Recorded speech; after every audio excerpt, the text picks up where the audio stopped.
aspect of it. There was also Juneteenth activities. They celebrated that particular aspect of it. So there was a lot of activities over the weekend. But one of the things I wanted us to do today is that, as you know, we are vets, and many of them were fathers. Many of them are still serving, if you will. Many of them are not here with us today. And we want to make sure we are acknowledging it by us being here. All three of us, we're former military, and so I thought to do that. But besides that, all three of us are dads. And what we want to do, we want to start off. We're gonna probably talk about some other issues and whatever. But the first thing we want to do, we wanted to say Happy Father's Day to everybody out there, and we're just gonna go around and just hopefully share. Each of us will share. Just talk a little bit about your own dad as a father, and then yourself maybe as a father to your kids, for that matter. But you can do basically whatever you want to do. But this is Father's Day, and we want to make sure we recognize Father's Day, because it's an issue that I've been toying around with for quite some time, and felt that we're not doing enough on Father's Day. We got Mother's Day, and we all recognize Mom. You know, even from a cultural standpoint, when most males tend to identify with their moms, but we don't really identify with our fathers. And I think that's just as important, because often we're constantly being told that, I mean, look here, we need role models, male role models, if you will, as far as males are concerned. And so I thought we need to spend a little bit more time and be almost kind of like balance the act, so to speak. So anyway, on that note, what I'm going to do is that I did a show about 2001. Same day of Father's Day. It was very interesting, very neat show. So what we're going to be doing is that I'm going to have that show on YouTube, and the person will be able to go to YouTube maybe tomorrow, and you can pick it up. It'll be on Father's Day, and then that way we'll kind of give you an idea what that's all about. So therefore you're getting 2 for 1 today. You're getting what we'd like to do from a historical standpoint back when, and then what we're doing here presently. Okay, with that, why don't we just open up the show? Okay. Fred, you want to start with you? How about yourself? Father's Day. How about your dad? Talk a little bit about your dad. Well, I lost my dad in January. Okay, right. My dad was a career in the Army. Joined the Army in 1961. Pull your head up so you can see I'm your sorry. eyes. So you can see your eyes. He joined the Army in 1961 and retired in early 1988. And 2 tours in Vietnam, and a lot of battle scars with that man, and he overcame them, and really had a good life. Was very proud of my father, very proud of him. And today wasn't fun, because usually by now I would have already called him already. And this is the first Father's Day I've had now. Really? This is the first time in 30 years that I will miss calling my dad. You called him every Father's Day. Yeah, when I was growing up, we weren't able always to call him, because a lot of times he was overseas. He spent a lot of time overseas, Germany, Korea, Vietnam, of course. But after he retired, it became like a family tradition, of course, to connect on Father's Day. So this will be the first one since I was in my early 20s. And felt kind of weird this morning when I woke up, understanding that I wasn't going to be able to talk to him today. Well, that's why you're here. Yeah, that's why I'm here. What about you? What about your dad? Well, let's go around the corner. Let's get going here. Let's go with Drew here. Drew, by the way, is running for Congress. You can mention that, Drew. Okay. Very important. I'm running for U.S. Congress for Oregon's 1st Congressional District. I have the nomination of the Libertarian and the Green Party. I'm running a unity campaign. You want to check it out? District? Where is that district? Basically, it's from the Burnside Bridge, north and west, all the way to the coast, all the way down past and through Seaside, including areas of Vernonia, McMinnville, essentially parts of Multnomah County, all of Washington, Yamhill, Columbia. When you say part of Multnomah, how much of that Multnomah is it? Burnside over, essentially, to the north and west. Okay. Not including anything past the river. I do get Savi's Island, and I'm kind of happy about that. It's one of my favorite parts of that area. Yeah, so that's where I live. But I'm just getting ready to put a house in the market out there. Right? Oh, really? Nice. Floating home. Yeah. Cool. Okay, I live on the river myself. Oh, you do? Very interestingly enough, we're neighbors and didn't even know it. Really? Okay. Cool.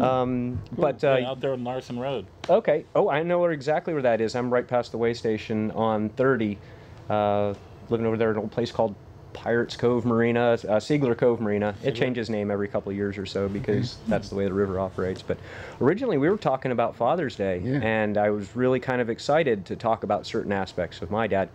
Because like both of you gentlemen, he was a United States Marine. He understood the meaning of Semper Fidelis. He was always faithful to my mother, setting that example to me.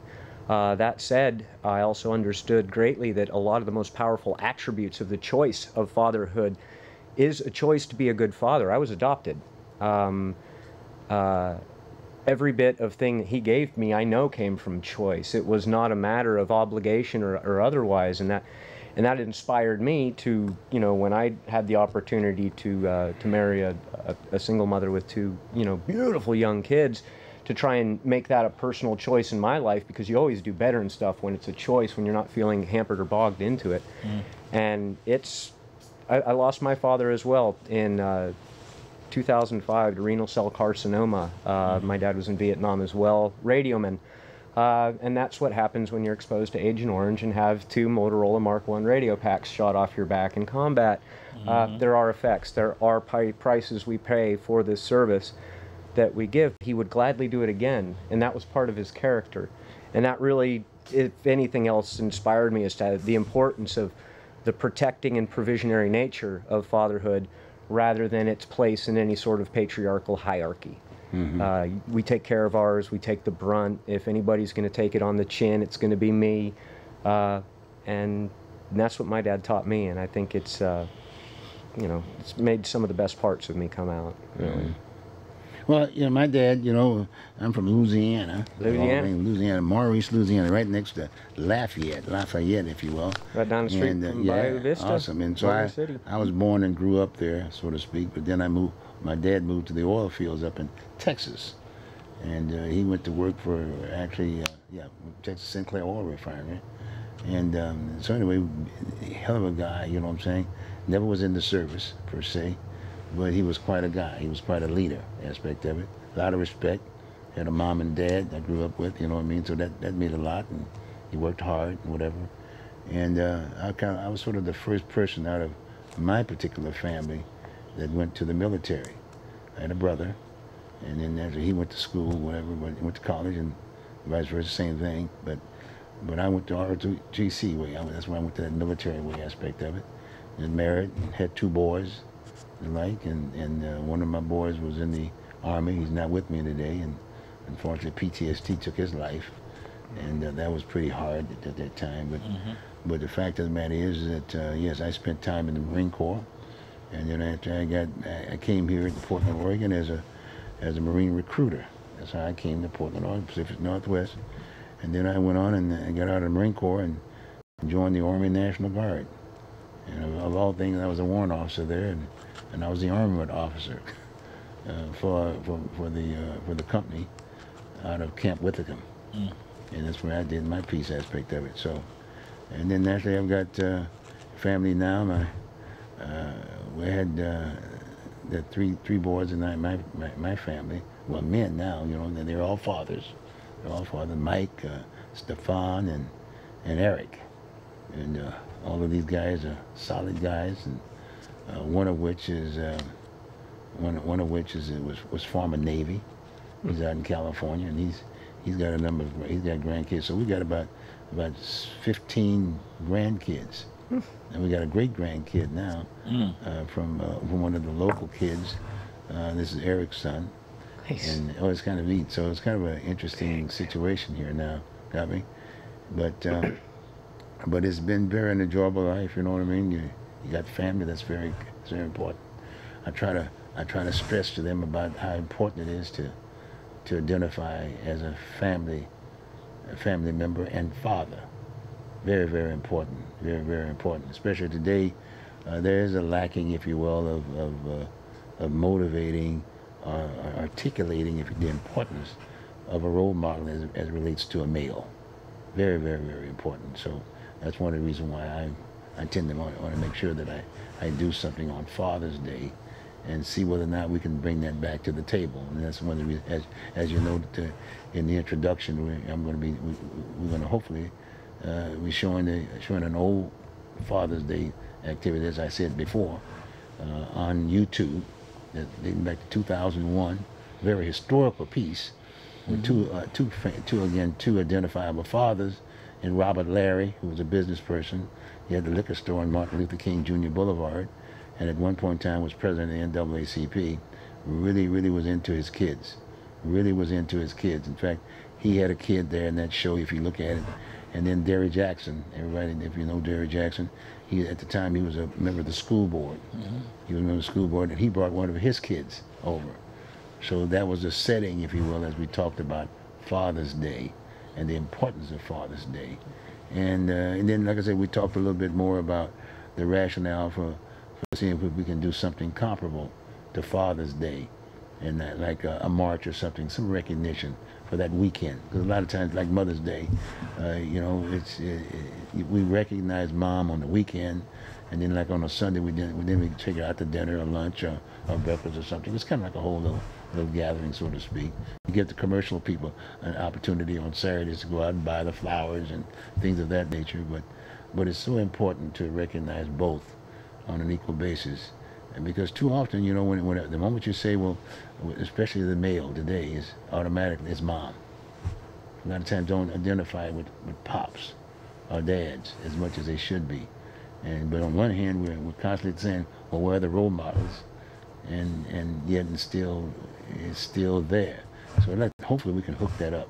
We can have a Mother's Day, a full Mother's Day parade. If anybody wanted to join the parade, they can walk in the parade, the cars and whatever. But it's just a recognition of Mom. Mom gets a lot of recognition, and should. Actually, that would be a very good idea, Bruce, especially to have in the Pacific Northwest, because although you know, Father's Day has a tradition going back to the Middle Ages, it used to be celebrated around March 19th. Interestingly enough, the modern observance of Father's Day originated in the Pacific Northwest, in the Spokane area, in a form of a celebration. A lady, I forget her first name, last name Dobbs, she got with her local YMCA to put together a celebration for her father, who was a single parent, raised 6 kids, sacrificed everything, essentially worked his fingers to the bone. This got attention and national prominence. Calvin Coolidge actually made a statement that we should maybe have a Father's Day, because back during that time, you know, Mother's Day, because of suffrage coming out, had actually, you know, just kind of become a thing. Moving forward, the history of Father's Day continues to intertwine back to the Pacific Northwest here, when I believe it was Lyndon Johnson in 1966 came out to do a speech out here, and then when he went back to Washington, made a statement that we should maybe make an observation of Father's Day, and with Richard Nixon finally signing with our modern incarnation of it for the 3rd Sunday in July. In June. I'm sorry. Good catch. Hasn't happened yet. Catch me talking. Yeah, but he. Yeah, that movement originally started out here, that we needed an Oregon, Spokane, Pacific Northwest. Pacific Northwest, yeah. So the resurgence of that idea coming from this same place, I think there's a symmetry to that, and I can appreciate it. Okay, so good. I'll help in any way I can. That'd be something we want to do, and hopefully we might be able to generate the enthusiasm, if you will, to maybe do that. I mean, I can recall that during the time that I was trying to do my thing, so to speak, or try to make the awareness aspect, well, that was in 2001, of all things. There were a number of issues that were at the table during that particular time. We had the gang thing came up big during that particular time. Ballot Measure 11 came up at the time. A strong push for role models. You know, it was a sighting, if you will, of they were doing articles during that time. I mean, it was kind of the area aspect of it, and the LGBT community was just kind of getting in that politically aspect of it. They had a newspaper called Just Out during that particular time, and I can recall getting together with them, and also there was a gentleman. His name doesn't come off right off the bat. Maybe he will during the course of the show, but he put something on. He put together a kind of a gathering, a Father's Day, and he provided the food and this, that, and the other. And we went out to Old Adams High School, and we had a gathering over there, and I thought that was kind of interesting to start with. And then I met with the Just Out folks, with them and tried to share with them about just like what we're talking about. But they had that strong movement about their identity thing, and and I was trying to make the point about this is just one day a year, Mm-hmm. you know, and in all due respect, even to date, one of the things about that particular community, the LBGT community, their politics are very active. They're an ongoing day to day to day to day kind of routine, and that's fine. But still, and then I'm just saying that that's there, and then that's another reason why I'm talking about this issue today. As you can see, that when you think about the gubernatorial races and all the other different races aspect of it, everybody's out there. You know what I'm saying? What would happen if there was a Father's Day? I mean, what kind of participation would we get?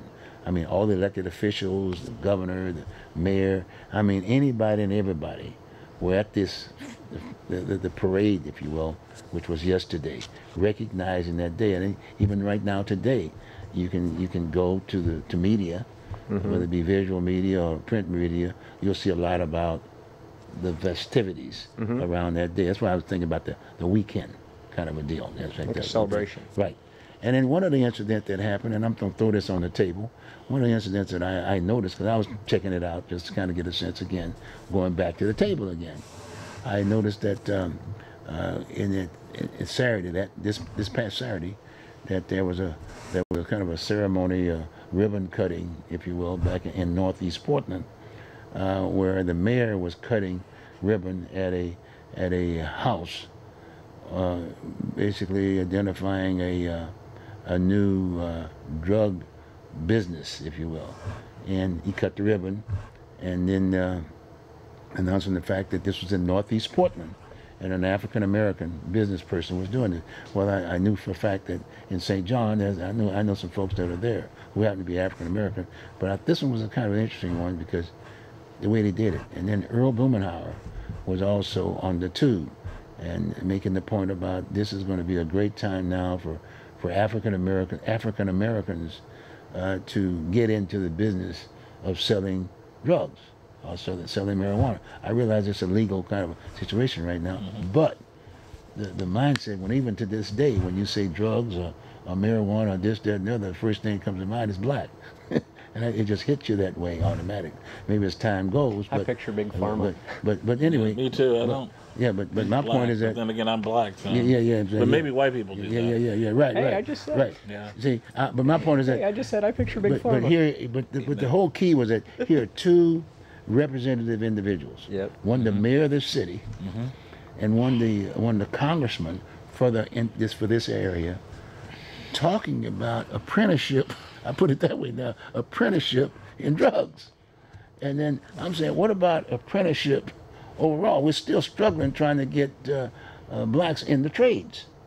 I mean, just straight up. It's a heavy piece. Well, you're right. So anyway, Bruce, let's throw it on the table. Well, Bruce, you're right about that, but I'm glad they're helping getting black guys into the marijuana business, because one of the issues I've got about the marijuana business is it's so white, but the majority of the guys who are going to jail during the drug war, a war that made a lot of black people, especially black men, criminals at a very young age. Yeah. And it's getting them into already a multi-billion-dollar industry. Yeah. That's only going to grow as more states, legalize marijuana, and eventually the federal government's going to do it too. Eventually, it's going to happen. And I say the big tobacco companies are going to just eat it all up anyway. I don't think the And tobacco that is companies are. corporatism, not capitalism, but that's a separate conversation. Yeah, I don't think the tobacco companies are going to be able to stop it. No, I'd say stop it. Yeah. No, get into the business. Well, but they probably already are. Yeah. But my point is, good. the vocational issue. Sure. I agree with you. We do need to have, Wheeler and Blumenauer doing more to get vocational education, not just for black people, but for everybody. Yeah. A lot in of people. In the schools and elsewhere. Well, the You don't have schools. voc-ed in the largest public school system in the state of Oregon. Do you know that? Yeah, but we're not going to get. I agree with you, but people got to understand we're not going to get quality vocational training in schools until we get a very tough local politician. Yeah. Somebody who is literally going to kick butt. Yeah. And that's hard because of the way our system is tough. here. The unions are not going to let that No, happen. I noticed that. They're just not interested, and it would be nice if they were, because we got a lot of infrastructure development coming through. I think no matter who's the next president, whether it's Trump again or somebody else, I think you're going to see our economy torpedoing directly into massive infrastructure development that we haven't seen since the 1950s. And we're going to need a lot of people in the trade. Trades, yeah. And especially since we're kicking out so many immigrants. Yeah. So, maybe that's their plan for later this year and next year. But I'm glad to see that they're, supporting getting black people into the marijuana trade. And because, like I said, black people, we've suffered the most of the drug war. Oh, yeah. The drug war literally made young men before 18 years old sometimes, criminals for life. Yeah. Over an herb, over something that's grown out of the ground. And But what is the status now? I know those folks were incarcerated. Are they still there? Or what? No, there's really, Oregon. from what I've been told in Oregon doesn't have anybody in prison just for marijuana. If they're in, they may have a marijuana charge, like they didn't register, been able to sell it or something like that, and maybe they had cocaine Well, and that's stuff. still marijuana, though. Yeah, but I mean, we don't put people in jail anymore in Oregon for marijuana. Okay, So, regardless of what levels. yeah, we don't do that no more. And we're backing off 20 years before everybody else is backing off. I mean, back in the late 80s, early 90s, basically the state of Oregon set a limit where it would even be criminalized. So we had a little bit of a gap. And a lot of times DAs, if all they had on you was marijuana, a lot of times they weren't even interested in charging you with a felony. They may get you on a misdemeanor or a violation or something. So, we're way above. Even as late as 2015, only 9% of the population of Oregon State prisons, 9% were in prison for drugs. The lowest in the West Coast.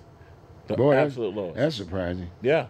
And I found that very interesting about what you were talking to, is that even prosecutors were able to look at these prosecuting people for a plant. I think I have better ways to spend the taxpayer money. So Correct.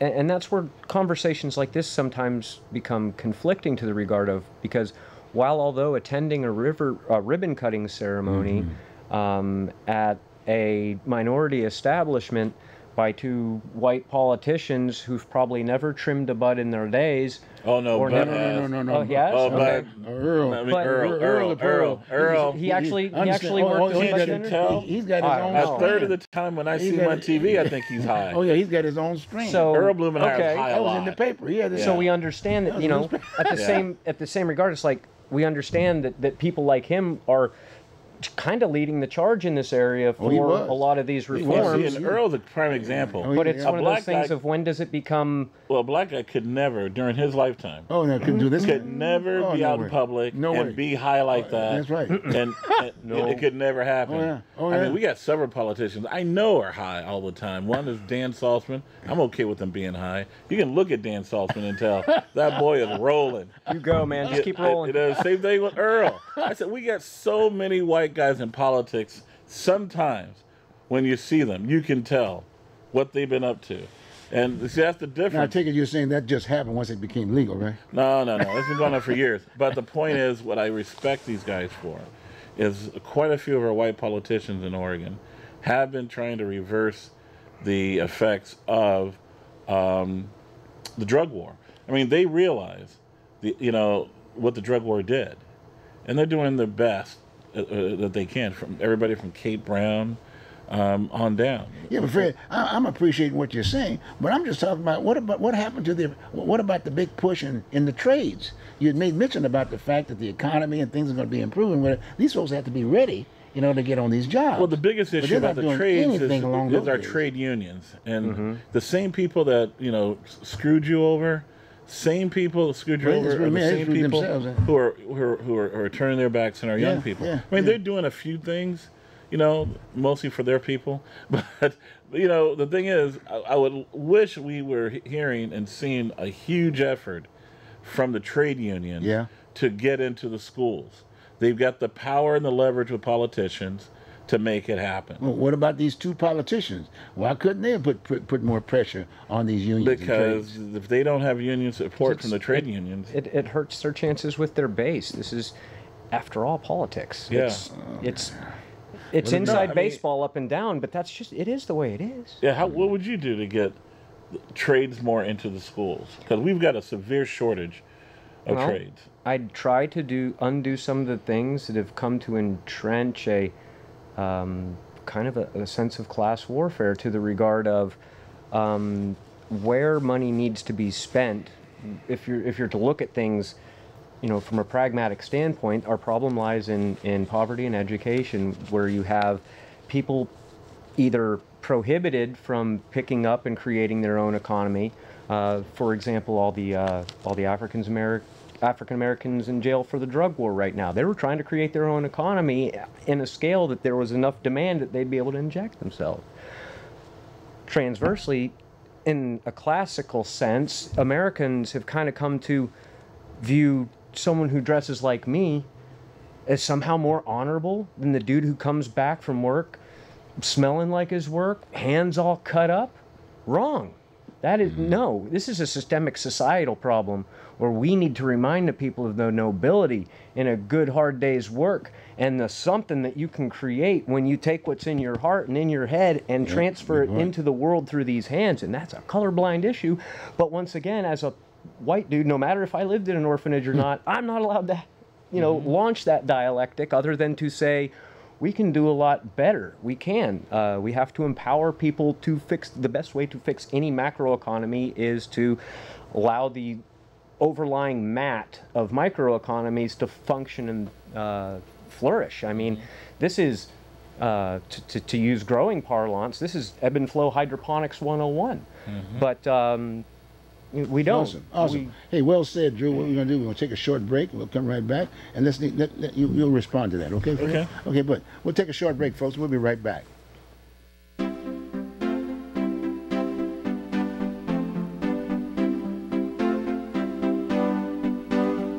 You are watching Oregon Voters Digest. This program can be seen again on these channels on these dates and times. Tell a friend.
Welcome back, folks. I'm Bruce Broussard, Oregon Voters Digest. Bruce Broussard running this piece together, but I got two other Bruce Broussards here. So, anyway, these guys, we're talking about Father's Day today.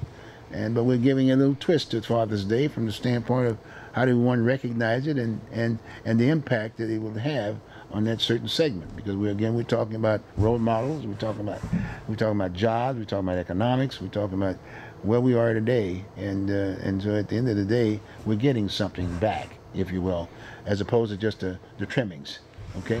So with that, let's get right back up in the show. For those of you who missed the first half, hey, you need to check it out. It'd be great to do that. And as I indicated before, we're going to do the Father's Day tape. It was a historical piece, dating back to June 1 of June 17th, and that was in 2001. Derry Jackson, former school board member, and Robert Larry. Yep, Robert Larry. He was a businessman. He had a liquor store in MLK. Anyway, with that, why don't we get back And down one of to the the show few right black now? people I was able to sell houses to. That's right. Back in the day. Isn't that something? Most black people wouldn't buy houses in Northeast. Isn't that something? but Wow. Robert was buying more. He's buying houses. He was buying houses. Okay, so with that, then let's jump right in there. Drew, you had a point that you were making there right before we break, and I told Fred that why don't he respond to that? Fred, why don't you respond to some of the points that Drew was talking Things about? really aren't going to change significantly until we get vocational education back in our schools. Yep. We got to get shop at the very least, decent shop in school. Like we were Most of- acquainted. Well, yeah, but most kids today, they don't get shop class. They don't have don't? shop class. And that's where a lot of guys that I grew up with back in the 70s, that's where they learned that they wanted to get into welding or carpentry Yep. or electronics and stuff like that, because we were exposed to that at 6th grade. Yep. I mean, when I was 11 years old, September of 1976, I mean, I remember walking into Bensmead Middle School in our shop class, Yeah. September of 76, Yeah. and I did pottery and I did carpentry. Between September and December, when I turned 12, I'd made a big old crystal with a heart Brought it in on it, to Mom. you know, for my mother, Yeah, and I yeah. had Oh, yeah. made a big old thing for one of our walls where we had, you know, candles and stuff on it Yeah. for carpentry. Pretty interesting Yeah, stuff. yeah. No kid today in Portland Public Schools is doing anything like that. Well, the fun thing that you made that point, because back when I was going to school, again, I was in junior high, so to speak, and voc ed aspect of it. I was in metal shop, and the things that I learned out of that is that I won a national award with Ford Motor Company for spinning a chafing dish out of aluminum, Nice. and I was one of the ones that won out of Texas. Like I was the first black that ever won that award. It was the Ford Motor Company Industrial Arts Award kind of a thing. Went back to Dearborn, Michigan, met the president of Ford, and got a scholarship out of that piece aspect of it. So it was well worth it, you know what I mean? And I can remember the first process of mining sulfur. I made a tank and things of that nature, and basically put sulfur at the bottom. You know, just had my model, and I mean, it was it was educational, because in all due respect, I really wanted to read. You had to read in order to be successful, and so to date, unfortunately, that's one of the problems.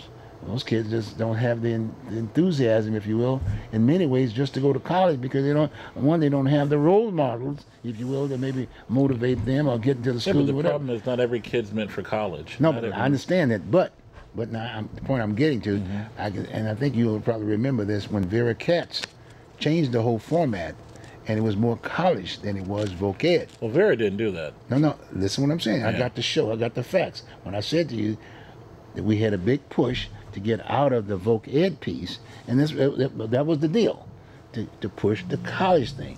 And so they didn't retain voc ed.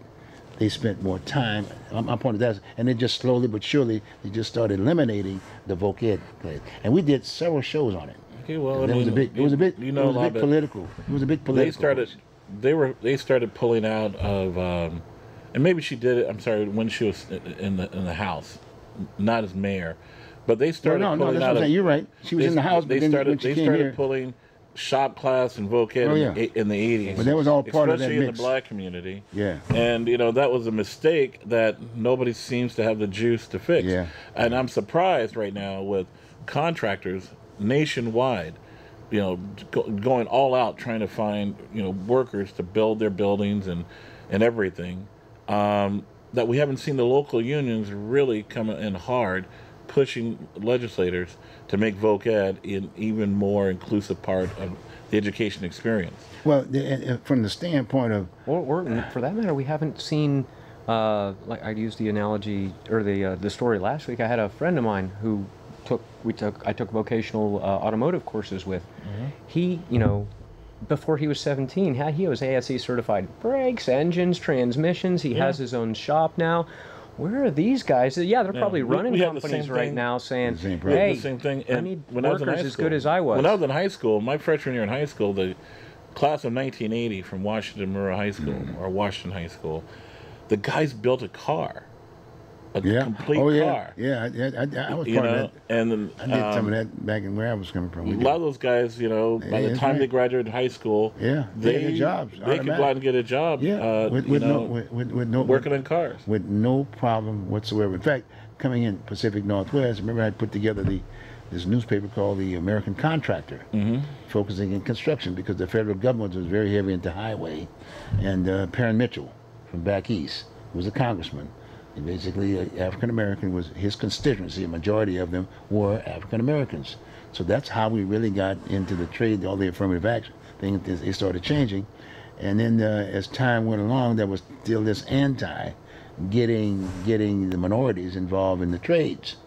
And so what they did was that, in all due respect, they kind of got a little lackadaisy on allowing illegals, if you will, to come into the trades, which they did in the construction.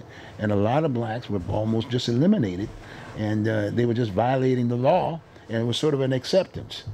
And that's another issue that we're talking about again, thinking about African Americans in the trades. And the unions were just at fault too, because I've always given them, I gave the unions a trade because they were the physical components. The management components were the contractors. They were the ones with the bonding aspect of it and this, that, and the other. So you had two different entities. Whenever they tried, if you will, to get into the apprenticeship program, but that's not what they do.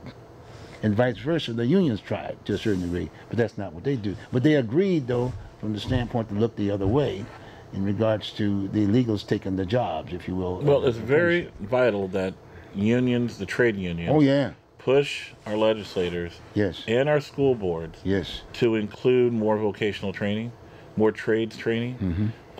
That's the only way this is really going to get solved on a massive level, because you got to expose people, young people, at an early age.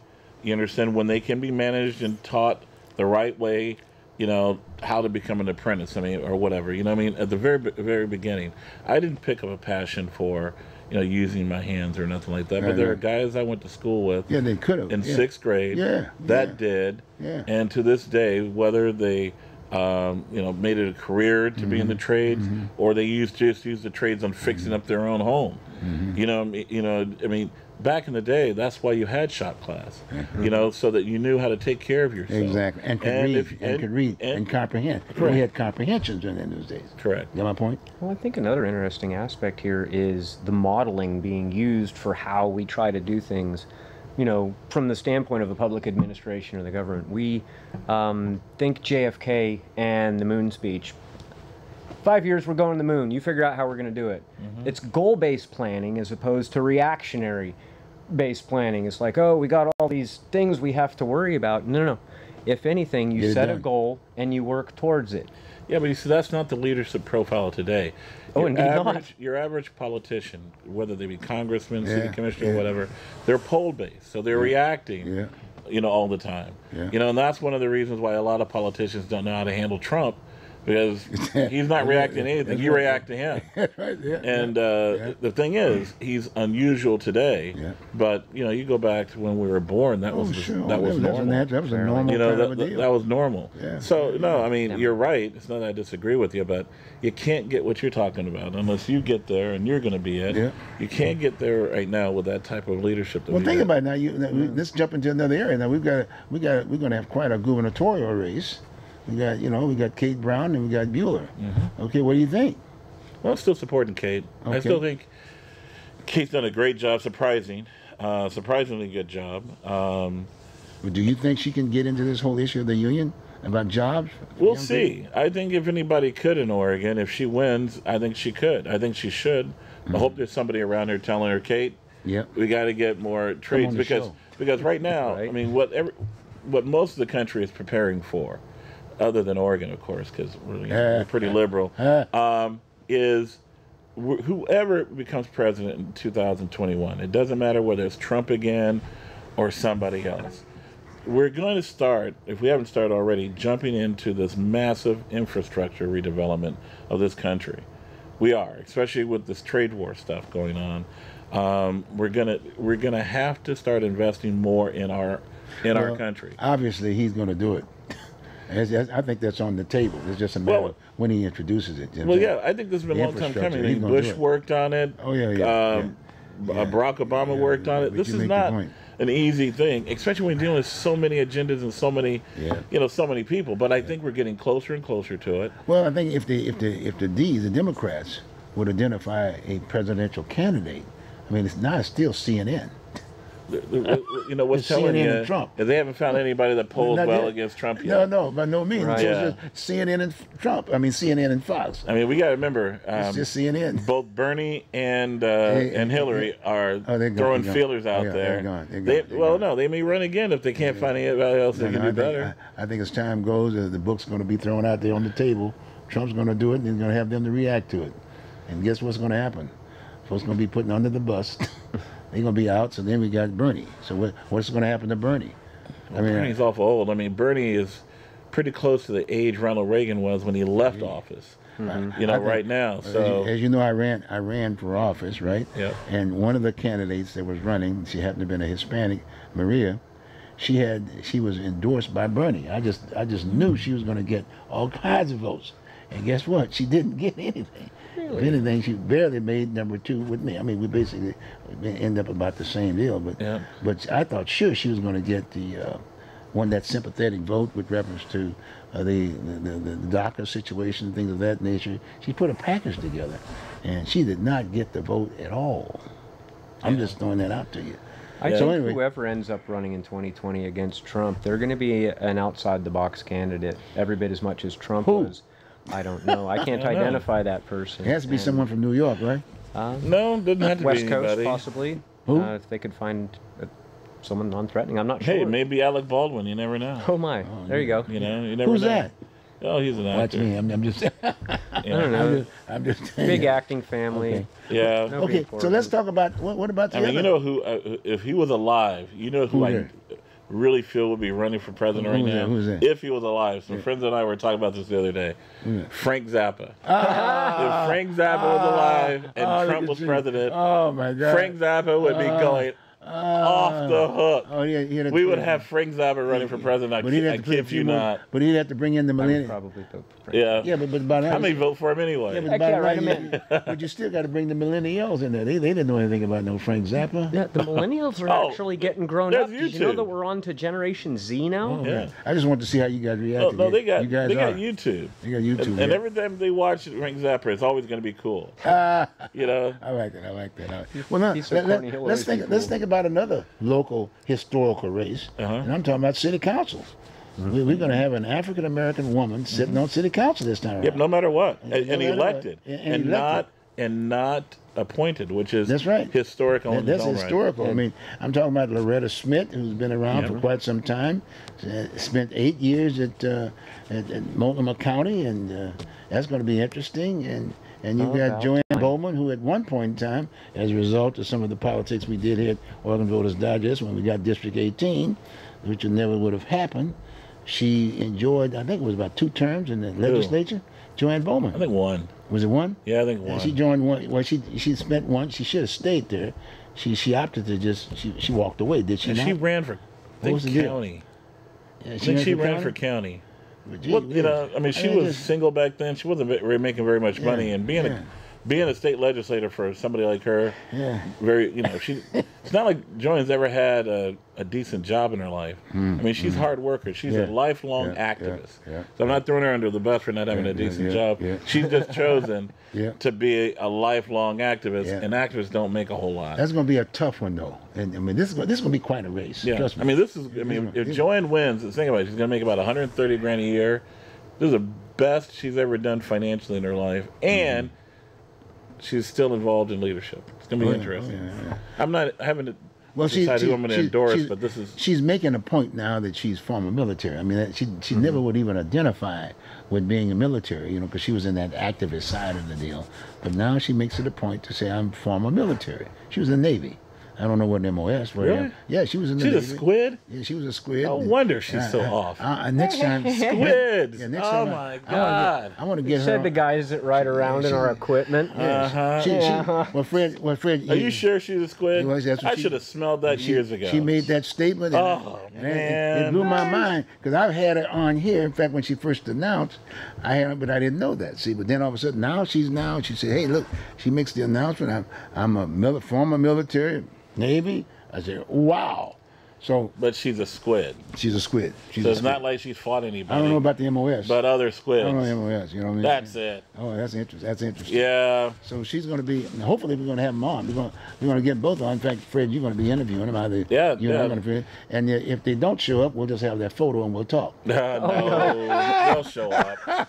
No, it'd be great. I mean, this is a very. I mean, both of these women are very smart women, very capable women. Do you think they would allow you to be there interviewing them? I don't see any reason why not. We have, Okay. we have You have animosities. no problem. I mean, we've argued for the last 20 years. We're going to argue for the next 20. Okay, what about Loretta? Same thing? Yeah, same thing. Okay, good. So, all right. But- hey, guys, you invited now, Loretta, Joanne. Let's get it together. Let it run. No, they'll come over here. I mean, they're both good candidates. Like I said, I argue with both of them. I argue with Joanne Moore. I know them both. But they both they both bring a lot to the table. And I tell everybody, like I've said on this show and Facebook and everywhere, everybody should take this race really serious. It's very interesting. Because literally, these two women they're dynamic. They're 180 degrees different. Yeah. They're both good. Both 180 degrees different. One Whoever gets in is going to change One's got more Portland. political access than the other. I'm talking about with the Ron Wyden's of the world. I mean, all Ron has to do is call the rest of the folks. I mean, it's going to be interesting to see the folks who are going to be endorsing her. Wait a minute, you mean political people trade inside favors? Oh, yeah. Well, that's another fascinating thing about this race is. But then I saw her with Ron Wyden has got to be the first U.S. senator to ever be part of the. What do you want to call it, the education or whatever of a black politician at this level? Oh yeah. She was there. Ron Wyden has made it very clear that he's endorsing Joanne. Loretta and everything. And the thing is, that's never happened. And I was talking to a friend of mine who's from Washington State. He says he doesn't think that's even happened in Seattle. He's a historian, and he's looking. He may be wrong, but he says, I don't think we've had a Washington senator step up. Ron. And, I said, I wonder, has it happened in California? She's had access to that situation for 20-some years. The whole process. And then on the other hand, look, Gay Pride Day yesterday. The photo on Facebook is Joanne with Earl. Well, Did you see that one? That's fine. That doesn't mean Earl's endorsing her. But like I said, I'm going to be, in all due respect, I'll be watching. It'll be interesting to see, to watch the endorsements of we'll see, elected officials. But then, like you said, Joanne's, she's a feisty. I mean, she's out there big time. The police is big. It's still huge. Oh, my God. And she has that reputation in that arena. Yeah, don't get me talking about her and police. Oh, boy. That's after I ask well, that's why it's going to be neat. You have to ask some questions. Yeah, I got to ask some questions. I like that. I like that a lot. Yeah, but Joanne, like I said, what I like about the fact that she's been around a long time, this is very unusual. Oftentimes we get people on city council who aren't as, both of them are well connected to the community as far as what the issues are and who the people are. Oh, yeah. And usually, if you look at the people we got on city council right now, they're just not of this mold. They're just not of this mold, period. I mean, both of these women, vastly more experienced than I think anybody currently on city council when it comes to leadership, with the exception of Dan Salzman. So it's very interesting that they're replacing probably the most experienced leader on city council. One of them. And then on the county side with Loretta, the county sort of engulfs the entire city, in addition to outside of the city, and she's had access to that seat for 8 years. So she's very familiar with those. Plus the fact District number 2 is right here. It's the largest district. It's the largest district. There's all the issues there and blah, blah, blah. Yeah, Anyway, most people don't notice that till voting no, time. They don't know. We don't notice that. I mean, It's about the money then. yeah. It is, and It's money gonna be is about the basically money. provides the largest amount of That's social right. inertia that It's gonna keeps be the about the system money. we have. Who do you think is going to on top raise of the us. most money? I don't think money's going to matter that much. No. Money's going to be it's big time. But only there was a number of people that ran. They in both that are going to particular- raise good sized money. I think so. They're Now, both gonna raise- Loretta had 350,000. That's what she spent on that race, and I think Joanne did about 175. Yeah, and she got more votes. She got more votes. But now is the crunch time. But then we had the lowest. We had the lowest count. We had the lowest outing. Now we got, and then most of the people who were running in that race, most of those guys were let's put it this way, a little bit more conservative Okay. than quote, i.e. the Northeast Portland corridor, if you understand what I'm saying. Okay, so that's going to be interesting. And then you got all the conservative folks are going to be coming back to the table in groves. Well, and you're going to liberals- have more liberals people. too. More people are going to be voting. Voting this coming More November. people are going to be voting, and the way you got to contact these folks. So what are you going to say? So that's going to be very important. Well, that's what I was going to say. Who's going to do the best in this campaign? That's right. That's right. Is who's going to have the best message and who connects That's right, that's with the right, community, that's right. you know, the best. Yeah. And I'm not going to say which one I think I'm expecting is going to do a little better, because I really want people to savor this moment and come up with their own opinion of these two women. Yeah. You got two women, Yeah. they're two black women Yeah. that are running for the most difficult political position in the state of Oregon Yeah. for the first time. That's awesome. And I'm really looking forward to it. I really want people to pay I really attention to want these to. It's guys, gonna 'cause have to. they both have got There's a one. lot to offer. There's one Both other of them do. there's one other race that I'm very, very interested in too. I mean, this guy is exciting. I mean, gee, he's got something that he brings things to the table. I mean, out of the box routine. Who? A guy named Drew. You know what I mean? Oh. Drew! Here's the guy right here. Here's the guy. About me. Which do you know either one of these women, Joanne or Loretta? No, You I ever met them? Oh, he no, knows I him. haven't, but I'm intrigued because it's one of those kind of classical political contests. Part of his you district. You have the the traditional money side, and then you have the ground game. I like the ground game people. They both got ground game. Yeah. I mean, this isn't a. Well, Drew, what's interesting Yeah. with Drew, see, that's part of his districts, you see. I like that. And I've never had the opportunity to get, what's her name, Dominici? Bonamici. Bonamici. I've called her several times, tried to get on the show. But, I don't relate to those issues, Bruce, up in Northeast Portland or city of Portland. Or, I was going to call her last week, but I don't handle rejection well, so I didn't. okay, well, no, we're going to call her. Dude. No, I want just kidding. You sound like a Navy guy. All right, I'll call her. Are you married? All right. Yeah, that's what I'm trying to That's what I'm say. saying. That's right. All right, You Susan. don't have rejection issues. No, she's 3 stars. Yeah, you don't have rejection issues. She's admiral. On a She's an scale admiral. of I know. 1 to She's 2 an stars. admiral. Yeah. She's admiral. Yeah. He might. I don't know if he's gonna get promoted Rejection this time issues. around. Oh yeah. Yeah. No, but You should have joined seriously, the Susan. Marines. Why didn't you join the Marines? Well, he did. He did. I'm not sure. I always wanted to get into hard hat commercial, hard hat diving, being a deep sea diver. We do that. I know, but not But as we deep both as the don't- Navy does. Oh no, we go down just as deep as them. Nah. That is just such a Nonsense. fallacy. We go right, down guys. just as deep. All right, but not guys. as well. Oh, All right, guys. better. Fred, quit picking. Oh, All right, here we go. Fred, This is, wait a minute, this is Fred. taking a Fred, turn. Quit picking on my debate. All right. I mean, this guy's You missed gonna, out on a he's going to great bring a lot of opportunity. things Oh, to you're the not table. lying. To blow He's gonna things bring up, he's kill gonna, things. He's going to bring a lot of things to the table. See, he may even bring Earl to the table. You have to interview Earl. Can you? Oh no, I got to do that one. No, you got to do Earl. That's mine. Because you run against him That's before. mine. Oh yes, I am. Yeah. I didn't know I that. never ran against Earl. Yeah. You didn't? I mean, I had him on Oregon Voters Digest back when he was city council. Yeah, but you Yeah. later It was ran for bad. Congress. But I just against him. found out about the strand of the, Yeah. the strand of the third seat. marijuana he has. Yeah, you got over 50,000 votes against him, by the way. You guys Yeah, weren't this guy kidding. is- He has his own strain now. Oh yeah. It was in the paper. Yep. I want my own strain. Hey, wait, smoking, wait a huh? minute. Are you smoking? And if you now? win Wait a and minute now. smoke, Wait, you wait, will wait. get your own strain. Oh no, Trust me. no, You will get your own strain. I much like anybody who would have taken a sip of scotch after prohibition ended, the minute it became legal, I stopped hiding the fact that I, have used marijuana in the past, and Well, you didn't have to. Only black guys had to do that. That's Ah. right. That's You right. didn't have Yes, to you didn't do have that. to. You didn't. Drew, Well- Drew, you didn't understand that. Look, Drew, what have we did been talking Dan about? all this Salzman time? hide it? Drew, No, I mean, Jesus look Christ, at Drew. photos. Oh of my Dan happened God! to me when you I had thought I had the most Look important at dude on the photos show. Now of all of a Earl sudden he's Blumenauer. blowing it.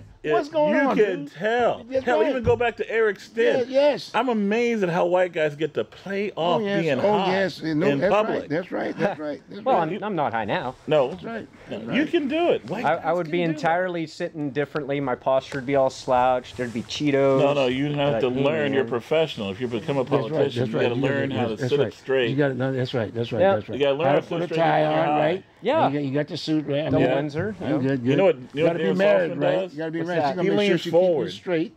He does the That's all important. Spicoli, I call it. He leans forward, Who is that? so Really? it looks like he's there. I've but been he's doing a just lot of chilling. reading on that, and it's like I've read Yeah. that some people, when All right, they guys. try and invade the All right, table, they're guys. trying I got to break in Yeah, now. that I got to break in he's now. in chill mode. Look at, I got 2 minutes. One lasting point to the viewing audience about Father's Day. Father's Day. Wish them happy Father's Day again, Fred. Happy Father's Day, everybody. Hope you're having a great time with your children, and your children having a good time with you. Okay, Drew. Happy Father's Day, everybody. I hope that everybody whose fathers are still with them have a chance to see him today.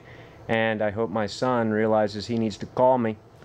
Okay, again, happy Father's Day, folks. I And like that. next week we're not going to be here, but we're going to play this historical tape. You need to watch the show. It's going to be interesting. You'll see Derek Jackson with his kid, and you'll see Robert Larry, former NAACP chairman, with his kid.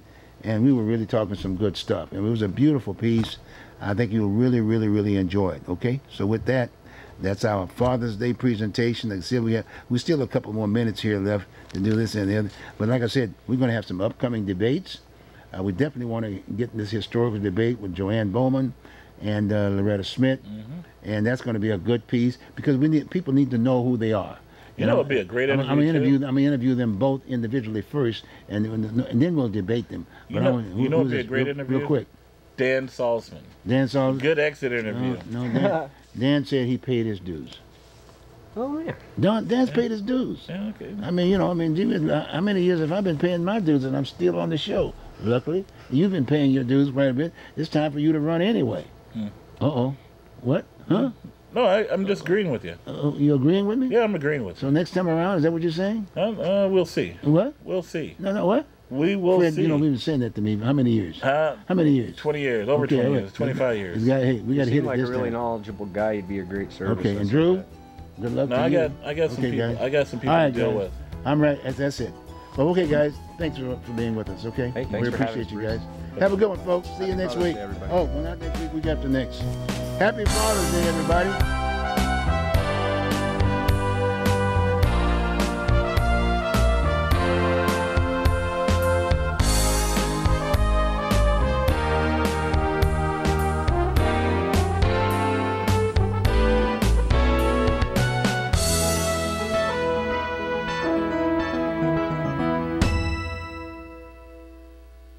Hey folks, thanks for watching. But now I need to ask you a favor.